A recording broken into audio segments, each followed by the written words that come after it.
আপনার কাছে আমাদের মেকআপটা বলে দিচ্ছি। হ্যাঁ অনেক ভালো হয়েছে, বাট দামটা একটু বেশি মনে হয়। আন্টি আমরা বুঝি কম দামে অনেক জায়গায় সার্ভিস পাওয়া যায়। কিন্তু অন্য পার্লারে তো ইচ্ছু কম। জি আন্টি, তবে প্রত্যেক মেকআপ আর্টিস্টের কাজের স্টাইল আলাদা। আমরা কাউকে ছোট বড় করি না, কিন্তু আমাদের কাজের মান, প্রোডাক্টসের কোয়ালিটি, ফিনিশ আলাদা। আন্টি ফাউন্ডেশন 200 টাকার হয়, 10,000 টাকার হয়, এটা অনেকে বুঝে না। আমরা প্রোডাক্টসের কোয়ালিটি মেনটেন করে কাজ করি বলে আমাদের কাছে আমাদের প্রাইসটা একটু বেশি পরিমাণ হয়। আপনারা অন্য পার্লারের সাথে আমাদের তুলনা করবেন না।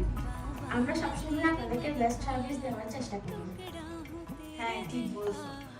আমার কাছে আমার মেকআপটা অনেক মাশাআল্লাহ সুন্দর লাগছে। অন্যান্য পার্লারেও আমি কয়েকবার ব্রাইডাল শুট করছি, ঠিক আছে, বাট এখানেও আমার অনেক বেশি ভালো লাগছে। সবগুলো ফিনিশিং ভালোই আসছে, যে লুকটা দিয়েছি সেম দিয়েছি সেটাই পাইছি। তোমাদের কাজ সত্যি সবার থেকে আলাদা, থ্যাংক ইউ। ওইটা নিয়ে অনেক স্যাটিসফাইড।